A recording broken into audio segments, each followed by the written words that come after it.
मैं Amit Kumar Amit unique classes में आपका स्वागत करता हूँ। आज हम देखने वाले क्लास 10th के फिजिक्स, वो भी पार्ट 4 है, ओल्ड और न्यू बुक के मद्देनजर रखते हुए। चैप्टर नेम है आपका प्रकाश का अपवर्तन। इसका जो टॉपिक आज का है ये है दैनिक जीवन में प्रकाश का अपवर्तन का प्रयोग। दैनिक जीवन के मतलब ये हुआ कि जिस जीवन में हम लोग आम भाषा में जीते हैं उसमें प्रकाश का अपवर्तन के क्या क्या उपयोग है, क्या क्या इफेक्ट हम लोग को देखने को मिलता है। जैसा कि आप देख रहे होंगे, सबसे फर्स्ट इसमें ये पॉइंट है आपका कि पानी की सतह पर छड़ी का मुड़ा हुआ प्रतीत होना। यानी आप वीडियोज में देख रहे हैं कि पानी की जब सतह पर उस कलम को डाली जा रही है तो कैसा प्रतीत हो रहा है, मुड़ा हुआ प्रतीत हो रहा है, प्लस में कुछ मोटा ऐसा प्रतीत हो रहा है। आखिर ऐसा क्यों हो रहा है, तो इसका कारण कौन सा है, तो आपका प्रकाश का अपवर्तन है। वो अब क्यों होता है, तो इस वीडियो में मैं क्यों का जवाब देने वाला हूं। तो जैसा कि मैं आपको इमेज के साथ क्यों का जवाब देता हूं, तो जैसे कि मैं यहां से एक मैं बीकर ले लेता हूं, ऐसा आपका एक बीकर हो गया। जैसा कि मैं कचौरा लिया होगा, आपको दिखाई दे रहा होगा। अब इसमें मैं क्या कर लेता हूं, तो सबसे पहले पानी भर लेता हूं। यहां से मैंने इतने दूर को क्या कर लिया, पानी भर लिया। ओके, अब क्या करते हैं, इस छड़ को डालते हैं। एक्चुअली में तो छड़ आपका ऐसा होता है, डलाता है तो लगभग आपका ऐसा मान लेते हैं कि ये क्या है, आपका छड़ है, पर ये ऐसा एक्चुअली में आपको दिखाई देता नहीं है। जैसे कि आप वीडियो में देख पा रहे होंगे। ओके, वो थोड़ा टेढ़ा मुड़ा हुआ या यूं समझिए कि आपके थोड़ा मोटा प्रतीत हो रहा है। आखिर ऐसा क्यों, तो चलिए इसका कारण बताने से पहले मैं ये आपको बताता हूँ कि माना कि इस डस्टर को मुझको देखना है, तो देखने के लिए क्या कीजिएगा, यानी इस डस्टर पर लाइट बढ़िएगा या मेरे आँख पर, तो आप बताइएगा कि इस डस्टर पर, यानी डस्टर से यदि प्रकाश परिवर्तन होकर मेरे आँखों तक पहुँचता है तो ये डस्टर हमको दिखाई देता है। ठीक उसी प्रकार आपका यहाँ से जब प्रकाश इधर जाएगा तो ये चीजें आपको क्या होगा, तो दिखाई देगा। एक्चुअली में याद रखिएगा, सीधे ही प्रकाश हम लोग देख पाते हैं। तो आपको एक चीज बता दिए थे, कंसेप्ट देखिए, कंसेप्ट नंबर 1 एक विरल माध्यम बताए थे आपको, माध्यम कुछ याद कीजिए, इसी का कंसेप्ट लगने वाले हैं। और 2 नंबर बताए थे आपको संघन माध्यम बताए थे। ओके, ये 2 चीजें बताए थे। और ये भी बताए थे कि जब प्रकाश विरल माध्यम से संघन माध्यम में आती है तो अभिलंब की ओर मुड़ जाती है। और 2 नंबर कंसेप्ट बताए थे कि संघन से यदि विरल की ओर जाती है तो अभिलंब से दूर हट जाती है। इसी कंसेप्ट का यूज कर हम इसके उपयोग को बताते हैं। तो ये चीज कब दिखाई देगा, तो माना है कि इस कलम को मान लेते ए और क्या बी, ऐसा। ओके, क्योंकि समझने के लिए ऐसा बोल सकते हैं कि बी किरण से प्रकाश आती है, ऐसा समझिए कि ऐसा जाती है। समझ पा रहे हैं आप लोग। ओके, अब देखिए एक्चुअली में यहाँ पर क्या खिंचाएगा, तो अभिलंब होगा।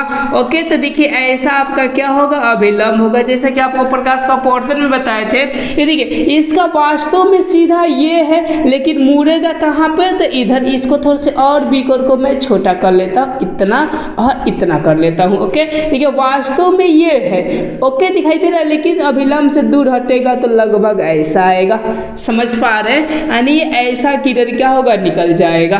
ओके, और फिर कोई भी चीजों को दिखाने के लिए आपको एक पार्ट में बताए थे कम से कम 2 किरणें रेख को ली जाती है। तो फिर मैं यहाँ से भी एक और किरण को लेता हूँ और लेकर देखता हूँ। जैसा कि एक किरण को मैंने यहाँ पर ले लिए ऐसा।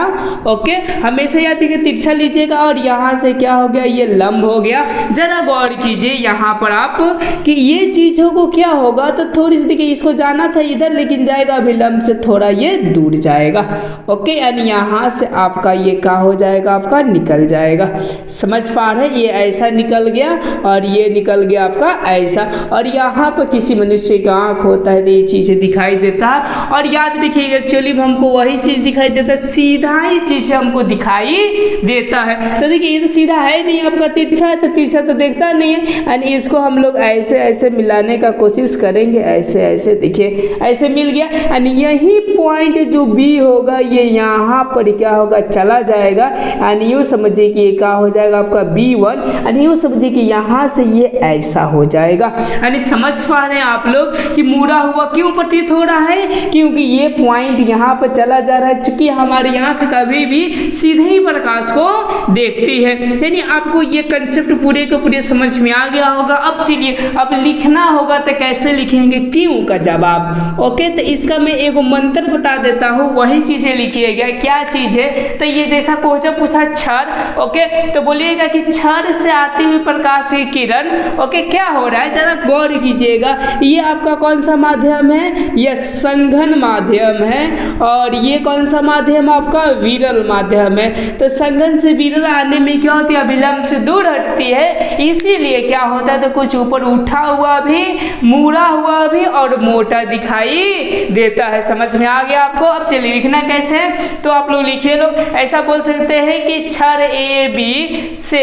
यानी बी से आती हुई प्रकाश की किरणें, बी से आती हुई प्रकाश की किरणें जब संघन माध्यम से विरल माध्यम में जाती है तो अभिलंब से दूर हटती है। अभिलंब से दूर होने की वजह से ये आपका यूँ समझिए कि B1 पर ये दिखाई देता है, इसीलिए क्षर आपका कुछ मुड़ा हुआ अवल, ओके, और कुछ मोटा आपको दिखाई देता है। यानी इस कंसेप्ट को आपने समझ गए होंगे।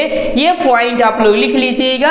बस इसका मेन आंसर मैं लिख देता हूँ ये कि जब पानी से, यानी ऐसा होगा, मेन पॉइंट कहीं ना कहीं डालिएगा, संघन माध्यम से जब विरल माध्यम में जाती है, जब विरल माध्यम में जाती है तब अभिलंब से दूर हट जाती है। ये पॉइंट याद रखिएगा, अभिलंब से दूर हट जाती है।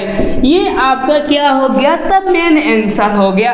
अब देखिए इससे पर बहुत सारे प्रश्न पूछा जाता है। ये प्रश्न होता है कि कोई भी कचौरी या गिलास में जो सिक्का होता है या पेंदी होता है, या मछुआरे को मछली मारने का प्रॉब्लम होता है। जैसे देखिए मछुआरे को क्यों मछली मारने में प्रॉब्लम होता है, क्योंकि मछली यहाँ पर आती है, जरा सोचिए मछली कहाँ पर है, यहाँ पर, लेकिन क्या होता है यानी कि उसको सीधा दिखाई देता है तो यहाँ पर देता है, यानी भाला या बर्छी को यहाँ पर मारता है तब तक मछली यहाँ से क्या हो जाती है, गोल हो जाती है। इसीलिए क्या होता है, तो उसको दिखाई देने में प्रॉब्लम होता है, यानी मारने में उसको प्रॉब्लम होता है। समझ पा रहे हैं आप लोग। हाँ, एक चीज और क्वेश्चन पूछता है कि कोई भी बीकर का ये पेंदी जो होता है, जब पानी हम लोग डाल देते हैं तो कुछ ऊपर उठा हुआ प्रतीत होता है। ऐसा क्यों, तो कारण यही होगा कि इस पेंदी से प्रकाश जाती है संघन माध्यम से विरल माध्यम, जिससे कि वो प्रकाश से क्या हो जाती है, ये लौट, यूँ समझिए कि यहाँ से क्या हो जाती है, अभिलंब से दूर हटती है। दूर हटने की वजह से ये क्या हो जाता है, तो आपका यूँ समझिए कि कुछ ऊपर उठा हुआ प्रतीत होता है। आपने समझ गए होंगे। यहाँ तक कोई प्रॉब्लम होगा तो बोलेगा।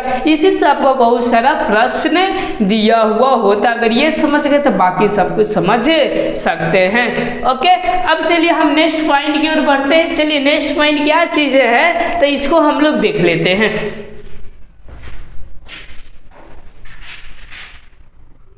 चलिए हम लोग अब नेक्स्ट जो प्रश्न पढ़ेंगे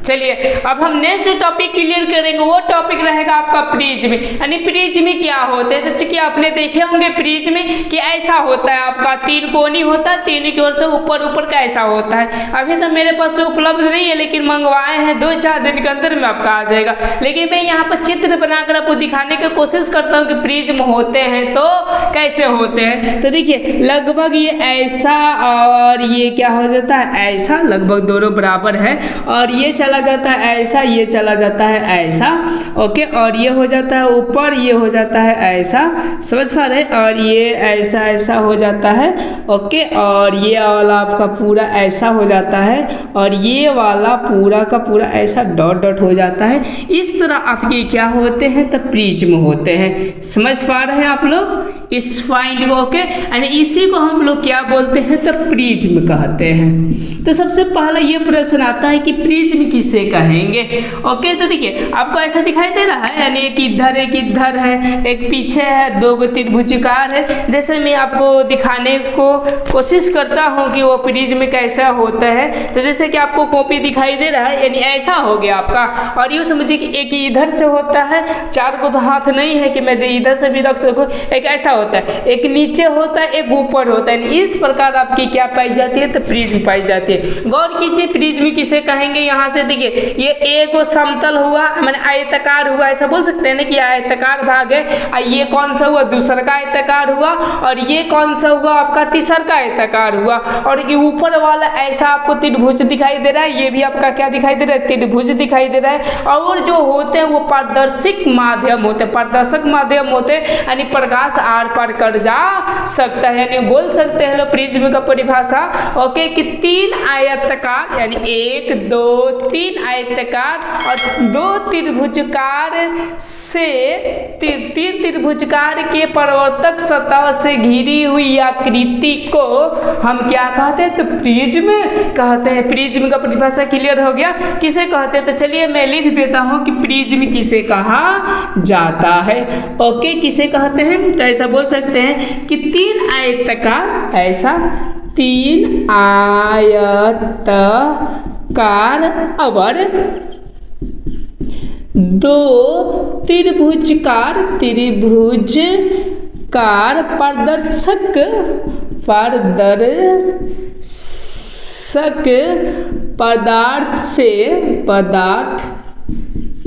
पदार्थ से घिरी हुई आकृति को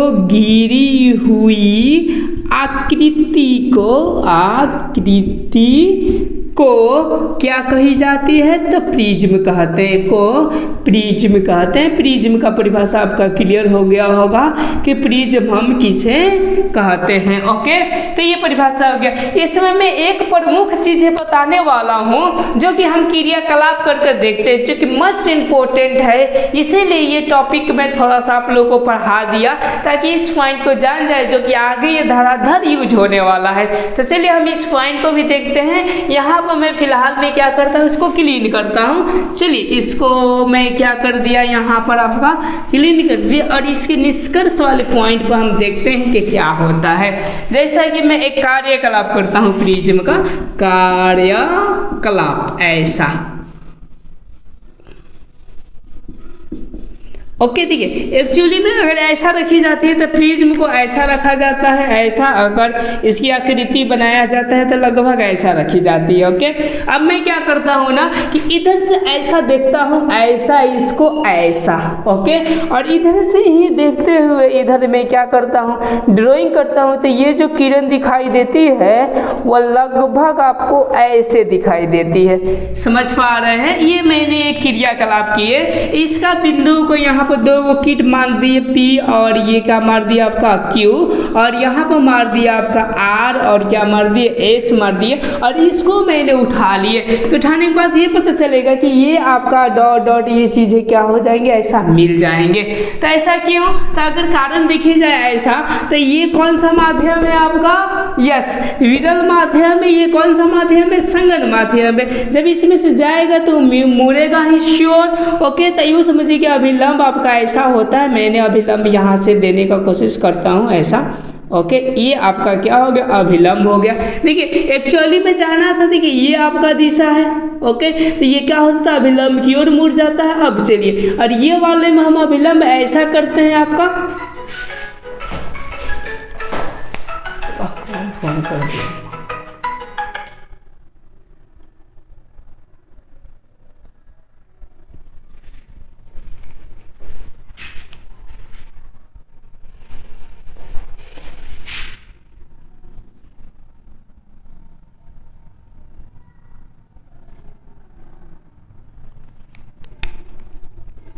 ओके मैंने यहाँ से इसको ऐसा कर दिया। अब ये देखिए इसका रास्ता ये है आपका। ओके लेकिन क्या होता है कि ये अभिलंब की ओर है, लेकिन ये क्या होता है, अभिलंब से ये दूर भागते हैं। इस तरह आपकी क्या हो जाती है, तो प्रोसेस हो जाती है। अब देखिए इसको मैं मिलाऊं ऐसा तो ऐसा ये मिल जाएंगे, इसको मिलाऊं तो ये ऐसा मिल जाएंगे। तो ये कोण बनते हैं, ये वाले कोण। इस कोण को याद रखिएगा, हम लोग बोलते हैं विचलन कोण।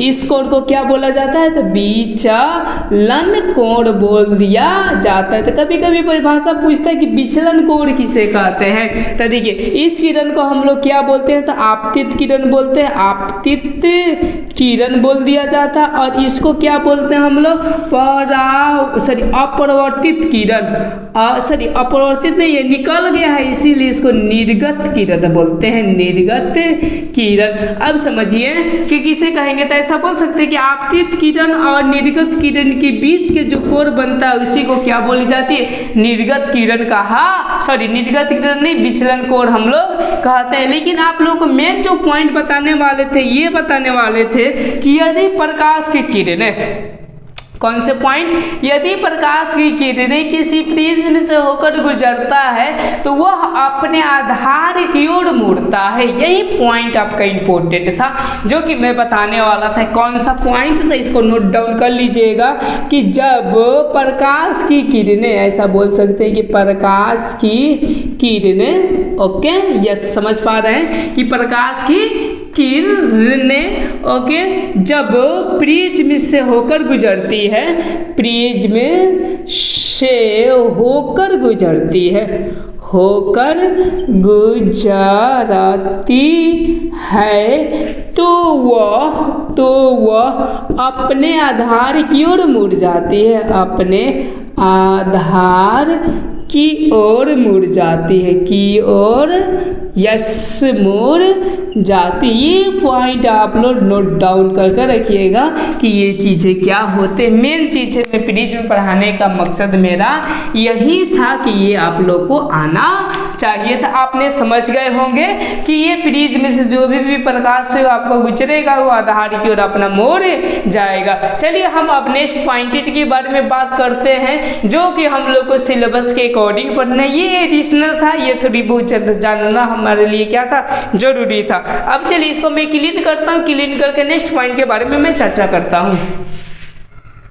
लेंस क्या है और उनके कितने प्रकार होते हैं और इसकी मैं परिभाषाएं बताने वाला हूँ। कृपया आप धैर्य से इस पॉइंट को समझिए क्योंकि बहुत इंपॉर्टेंट है और बोर्ड मॉडल के लिए तो और भी है, आपका इससे जरूर आपका 3-4 नंबर की क्वेश्चन पूछी जाती है। तो चलिए लेंस क्या, तो लेंस पहले कैसे बनाया जाता है उसको देखिए कि लेंस ऐसा होता है नहीं कि दो खोखले गोले का यूं समझिए कि कांच लिया जाता है और जैसा कि मैं आपको दिखा पाऊँ कि माना कि ये आपकी क्या है, कांच है, दोनों के दोनों खोखला है। अब ये दोनों के दोनों गोल है, अब दोनों के गोलों को यहाँ पे क्या किया जाता है, कवर किया जाता है, यानी ये वाला भाग थोड़ा सा इधर आता है और आकर इसी में से जो काटा जाता है वहीं आपकी क्या कहलाता है, तो लेंस कहलाता है। अभी आपको नहीं समझ में आया होगा, चलिए मैं बोर्ड पर बताने का कोशिश करता हूँ कि लेंस किसे कहते हैं। जैसे कि लेंस कैसे बनाया जाता है, तो एक ये आपका क्या हो गया, गोला हो गया, ओके, और समझिए कि यहाँ से भी एक आपका क्या हो गया, ऐसा आपका एक गोला हो गया, समझ रहे हैं ना, ये आपका एक गोला हो गया। अब ये दोनों का जो भाग मिला कॉमन इतना चीज है, यही लेंस होता है। यानी यूँ समझिए कि ऐसा जब निकल जाता है तो इसी को हम लोग क्या बोलते हैं, तो लेंस बोलते हैं। समझ में आ गया आपको कि अब देखिए, अब जिस तरह हम लोग निकाले उस तरह बोल देंगे तो लेंस की परिभाषा हो जाएगा। यानी कैसे, तो ऐसा बोल सकते हैं कि दो जो गोला होगा वो टेढ़ा मेढ़ा होगा या निश्चित होगा, यस, तो बोल सकते हैं कि निश्चित होगा, समझ रहे हैं ना। और उसी में से ये टुकड़े को निकाला गया है तो हम बोल सकते हैं कि लेंस वह टुकड़ा है, यह वह टुकड़ा है, यानी लेंस वह टुकड़ा है जो दो निश्चित पारदर्शक सतह से निकाली गई होती है, ओके, मिलकर या बनी हुई होती है, उसी को हम लोग क्या कहते हैं, तो लेंस कहते हैं। आपको समझ में आ गया होगा कि लेंस किसे कहते हैं। चलिए इसकी मैं परिभाषा लिखता हूँ यहाँ पर कि लेंस किसे कहा जाता है। ऐसा बोल सकते हैं कि लेंस वह टुकड़ा है, यहाँ पर पहले का पॉइंट दे सकते हैं कि लेंस वह टुकड़ा है, लेंस वह टुकड़ा है, यस वेरी गुड, टुकड़ा है जो दो निश्चित, क्योंकि निश्चित होंगे आपका, ओके, कि निश्चित पारदर्शक पदार्थ से मिलकर बने हुए होते हैं, पदार्थ से मिलकर बने हुए होते हैं, मिलकर बने हुए होते हैं, उसी को हम लोग क्या कहते हैं, तो आपका लेंस कहते हैं। समझ में आ गया कि लेंस हम लोग किसे कहते हैं। ओके, अब चलिए, अब मैं नेक्स्ट पॉइंट की बात करता हूँ कि उनकी कितने प्रकार होते हैं। तो एक तो हम ऐसा बना सकते हैं लेंस, और एक देखिए हम कैसा बना सकते हैं। तो इसको मैं फिलहाल में क्लीन करता हूँ, आप लोग इस पॉइंट को उतार लीजिएगा। चलिए देखते हैं कि 2 नंबर आपका कंसेप्ट क्या है कि और हम कैसे बनाते हैं लोग। तो क्या हम ऐसे बना सकते हैं, एक आपका ये भी आपका गोला हो गया, ऐसा समझिए, थोड़ा सा और छोटा बनाओ, यहाँ से भी समझिए कि एक आपका क्या हो गया, गोला हो गया, ऐसा समझ जाइए। और यूँ समझिए कि इसको मैं फिलहाल में हटाता हूँ, और एक आपका ये भी आपका क्या हो गया, गोला हो गया। समझ पा रहे हैं। तो क्या यहाँ से भी इसको पिक कर कर और यहाँ से भी इसको पिक कर कर क्या इस प्रकार हम लोग इसमें मेटर को भर कर क्या इस प्रकार हम लोग लेंस को प्राप्त कर सकते हैं या नहीं कर सकते हैं? यस, कर सकते हैं। तो यह एक प्रकार हो गया, ये वाला एक प्रकार हो गया, ये वाला कौन सा प्रकार हो गया, दूसरा। समझ पा रहे हैं। अब इसका नामकरण कैसा किया गया है, तो देखिए इसका दोनों को दोनों ये सतह आप लोग को दिखाई दे रहा होगा कि उठल हुआ है, तो उठल के ऊ से ही चालू कर दिया जाता है, इसीलिए इसको हम लोग क्या बोल देते हैं, उत्तल लेंस बोल देते हैं। आपको समझ में आ रहा है। अब देखिए ये धसल हुआ भाग है, तो धसल को हम लोग क्या बोलते हैं, तो अवतल लेंस बोल देते हैं। समझ में आ रहा है। यानी यूँ समझिए कि लेंस कितने प्रकार के होते हैं, तो 2 प्रकार के होते हैं। कौन कौन से प्रकार के होते हैं, एक होते हैं अवतल लेंस, दूसरे कौन से होते हैं, उत्तल लेंस। या ऐसा बोल सकते हैं कि एक उत्तल लेंस होते हैं तो दूसरे कौन सा होते हैं, तो अवतल लेंस होता है। अब दोनों की परिभाषाएं क्या होती है, यानी अवतल लेंस किसे कहते हैं, उत्तल लेंस किसे कहते हैं। तो चलिए इस परिभाषाओं को मैं लिखने का कोशिश करता हूँ कि ये दोनों के दोनों क्या होते हैं। तो चलिए पहले मैं इमेज बनाकर आपको इसको अच्छी तरह से समझाने का कोशिश करता हूँ।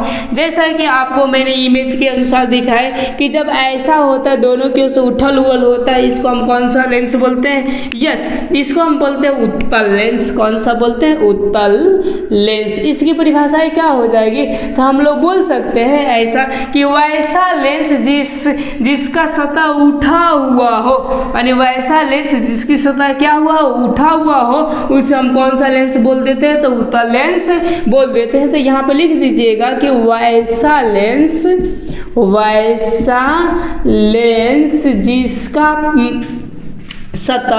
जिसका सतह, तो कौन सा सतह, तो यहाँ पर लिख सकते हैं कि पारदर्शक सतह। बहुत अच्छा हो जाएगा, पारदर्शक डाल दीजिएगा। पारदर्शक सतह उठा हुआ होता है, उसे कौन सा लेंस बोलते हैं, उठा हुआ होता है, उसे हम कौन सा लेंस बोल देते हैं, तो उत्तल लेंस बोल देते हैं। अब चलिए 2 नंबर में आपको बताए थे कि कुछ ऐसा भी होता है, ऐसा भी, ऐसा आपको दिखाई दे रहा है। न्यू समझिए कि बीच की भाग क्या हुआ होता है, धासा हुआ होता है। तो इसमें देखिए ना, एक चीज है, बीच वाला कंसेप्ट डाल दीजिएगा तो और इम्पोर्टेंट रहेगा। यानी सतह यानी ऐसा वैसा लेंस जिसका प्रदर्शक यानी जिसका बीच वाला भाग, ऐसा बोल सकते हैं। प्रदर्शक हटाकर आप लोग सबसे बेहतरीन ये होगा ना कि वैसा लेंस जिसका बीच वाला भाग ओके, यानी यहाँ पर लिख सकते हैं कि भाग उठा हुआ होता है, उसे हम कौन सा बोलते हैं, उत्तल लेंस बोलते हैं। अब देखिए जिसका बीच वाला ये भाग आपका क्या हुआ, धासा हुआ है, और किनारे पर आपके क्या होते हैं, तो फैले हुए होते हैं, उसी को हम लोग क्या बोल देते हैं, तो अवतल लेंस बोल देते हैं। यानी यूँ समझिए कि अवतल लेंस किसे कहते हैं, अवतल लेंस। तो ऐसा बोल सकते हैं कि वैसा लेंस जिसका, ऐसा बोला जा सकता है। तो बोल सकते हैं कि वैसा लेंस जिसका, यस, वेरी गुड, जिसका किनारा वाला भाग ऐसा कैसा होता है, तो मोटा होता है, यानी चौड़ा होता है, और बीच वाला भाग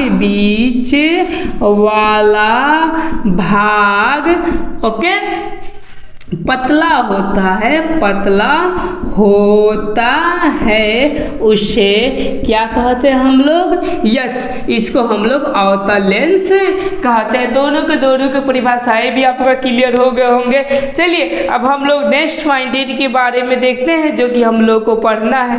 अब क्या पढ़ना है? तो ये जो अवतल लेंस होते हैं, चाहे अवतल लेंस होते हैं, इनकी भी प्रकार अलग अलग होती है। वो उतना इम्पोर्टेंट नहीं है, लेकिन मैं बता देता हूँ कौन कौन से प्रकार उनका अलग अलग होता है, जो कि कॉम्बिनेशन कर करके भी बनाया जाता है। जैसे देखिए मैं 3 गो चीज़ें यहाँ पर लिखता हूँ, उत्तल लेंस का इमेज बनाता हूँ। एक जो होते हैं ऐसा, आपने देख लिए कि एक ऐसा होते हैं, एक क्या होते हैं ना कि ऐसा समतल होते हैं, और एक ऐसा उठल हुए होते हैं, और एक ऐसे होते हैं तो ऐसा होते हैं, एक फिर क्या हुए होते हैं तो उठल हुए ऐसा होते हैं, जो कि अलग अलग नामों से जाना जाता है। देखिए दोनों की उठा यानी उभय उत्तल बोल देते हैं, इसको उभयोतल बोल दिया जाता है। यानी उभयोतल के मतलब दोनों से उठा हुआ हो उसे उभयोतल बोल देंगे।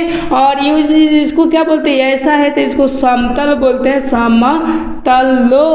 ये उठल हुए है तो उत्तल जोड़ दिया जाता है, उत्तल यानी समलोतल के मतलब हो गया एक भाग आपका, एक सतह आपका समतल हो और दूसरी सतह आपका उठा हुआ हो। ठीक उसी तरह इसको क्या बोल दिया जाता है? तो एक का अवतल है, एक को उठल है। ओके, तो इसको अवतल उत्तल बोल दिया जाता है। क्या बोल दिया जाता है? अवतलोतल इसको क्या कर दी जाती है? तो बोल दी जाती है। आपको समझ में ये इतना इम्पोर्टेंट नहीं है, लेकिन बुक में दिया था तो मैं आपको बता दिए। उसी तरह आपका अवतल का भी होता है, जो कि उतना भी नेसेसरी नहीं है। यहाँ तक आपने पूरा का पूरा समझ गए। अब चलिए नेक्स्ट पॉइंट की मैं बात करूंगा, लेंस का वक्रता केंद्र और मुख्य अक्ष। समझ रहे हैं नेक्स्ट पॉइंट की क्या बात होगी? लेंस का वक्रता केंद्र और मुख्य अक्ष।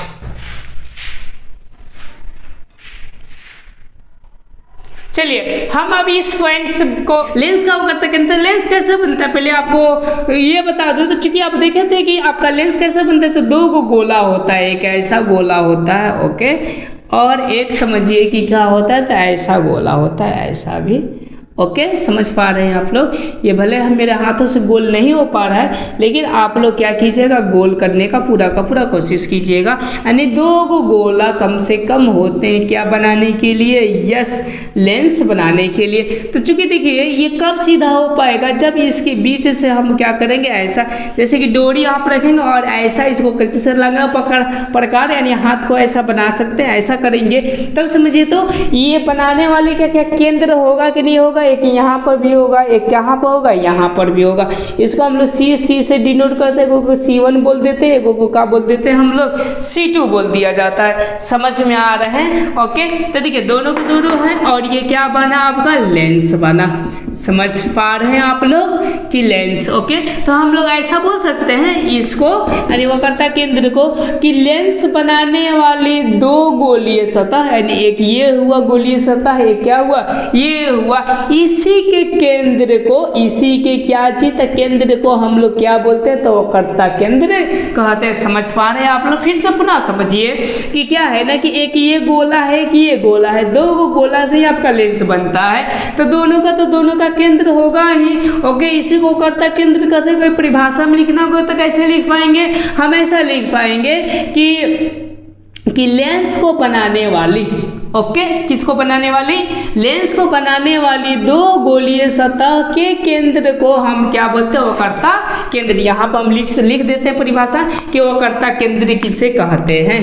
वक्रता केंद्र किसे कही जाती है? समझिए यहाँ पर हम किसे कहेंगे, तो ऐसा लिख सकते हैं कि 2 लेंस बनाने वाले, ऐसा लिख दीजिए, लेंस बनाने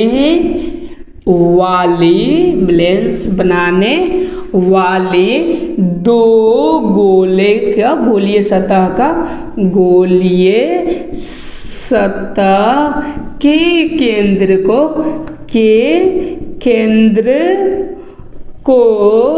क्या कहते हैं? वक्रता केंद्र कहते हैं। वक्रता केंद्र कही जाती है। कहते हैं। समझ पा रहे हैं आप लोग कि वक्रता केंद्र हम लोग किसे कहते हैं। अब चलिए ये मुख्य अक्ष या प्रधान अक्ष क्या होते हैं, तो जब हम क्या करते हैं यानी उस जो वक्रता केंद्र को मिलाते हैं ऐसा, और इसी को हम लोग क्या बोल देते हैं, तो प्रधान अक्ष बोल दिया जाता है। समझ पा रहे कि प्रधान अक्ष हम लोग किसे कहते हैं। यानी ऐसा हम लोग बोल सकते हैं कि लेंस बनाने वाली दो केंद्रों को ऐसा, चाहे हम लोग बोल सकते हैं ऐसा कि लेंस के वक्रता केंद्रों को, यानी लेंस के ये भी वक्रता केंद्र है, लेंस का ये भी वक्रता केंद्र है, मिलाने वाली सरल रेखा को हम लोग प्रधान अक्ष कहते हैं। तो चलिए मैं इसको क्लियर कर कर आपको प्रधान अक्ष का भी परिभाषा यहाँ पर डिनोट कर देते हैं, ताकि आप लोग क्या कर लीजिए, इसको भी आप लोग अपने हाथों से टाइप कर लीजिए कि प्रधान अक्ष किसे कहते हैं, प्रधान अक्ष या इसको मुख्य अक्ष भी बोली जाती है। तो देखिए किसे कहेंगे, तो सीधा सा है कि लेंस के वक्रता केंद्र को मिलाने वाली, ऐसा बोल लिख दीजिए कि लेंस के वक्रता केंद्र को मिलाने वाली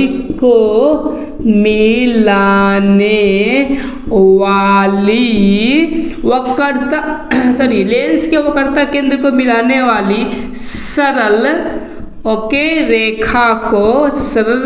रेखा को क्या कही जाती है, प्रधान अक्ष कहते हैं। यस, वेरी गुड, कहते हैं।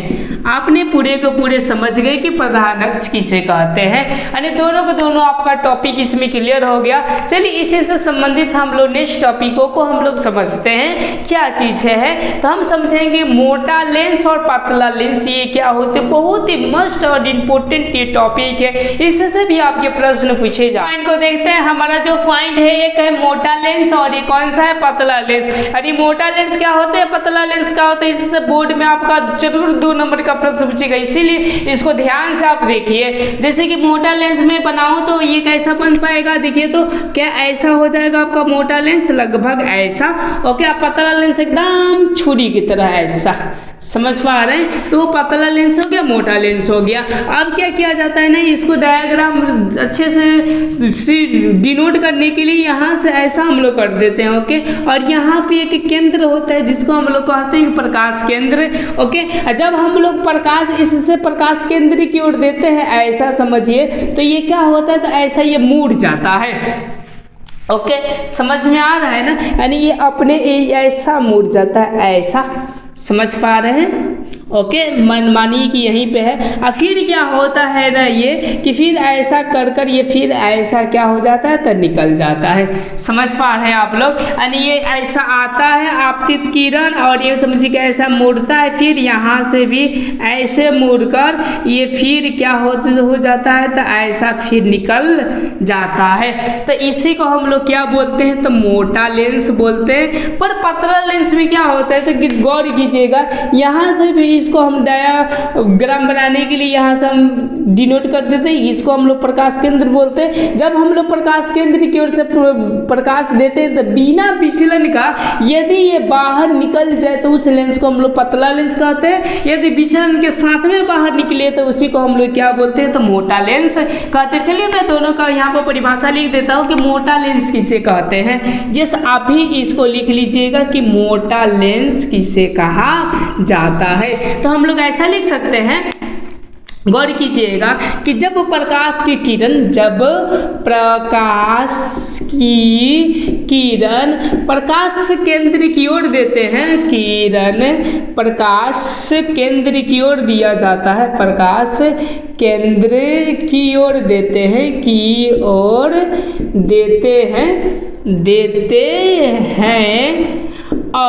हैं तो अपवर्तन के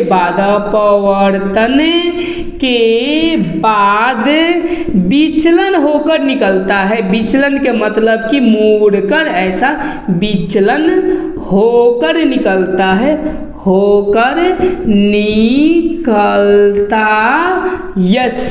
है उसी को हम लोग क्या बोलते हैं, तो मोटा लेंस कहते हैं। समझ पा रहे हैं आप लोग। अब देखिए पतला लेंस किसे कहेंगे, तो यहाँ पर सीधा के सीधा आप लिख दीजिए कौन सा लेंस, पतला लेंस। और परिभाषा क्या हो जाएगा, सेम टू यही होगा कि जब प्रकाश की किरणें प्रकाश केंद्र की ओर देते हैं तो अपवर्तन के बाद बिना विचलन का यहाँ पर डाल दीजिएगा, बस एक ही वर्ड डाल दीजिएगा, आंसर हो जाएगा। कैसा जी, तो बिना विचलन का होकर वो निकल जाता है, यहाँ पर डाल दीजिएगा कि बाहर निकल जाता है, उसी को हम लोग कौन सा लेंस कहते हैं, तो पतला लेंस कहते हैं। समझ में आ गया कि मोटा लेंस क्या होता है, पतला लेंस क्या होते हैं। तो ज़्यादातर इस पाठ में मैं जो यूज करने वाला हूँ वो करने वाला हूँ पतला लेंस। यानी यहाँ से जो भी मैं किरण अब ये प्रकाश केंद्र की ओर से डालेंगे, ये सीधे के सीधे आपकी क्या हो जाएंगे, तो बाहर निकल जाएंगे। आपने समझ गए कि पतला लेंस क्या होता है और मोटा लेंस क्या होते हैं, और इनकी परिभाषाएं भी आपका क्लियर हो गया। अब चलिए नेक्स्ट पॉइंट के बारे में हम कुछ समझते हैं। वो पॉइंट रहेगा आपका लेंसों का फोकस एवं फोकस दूरी। यानी यूँ समझिए कि हम जो समझने वाले हैं नेक्स्ट पॉइंट में, ऐसे कि लेंस की मुख्य फोकस क्या होते हैं, उनकी फोकस दूरी क्या होती है, इसी बहुत सारी पॉइंट को समझेंगे। तो चलिए इस पॉइंट को भी हम लोग समझ लेते हैं।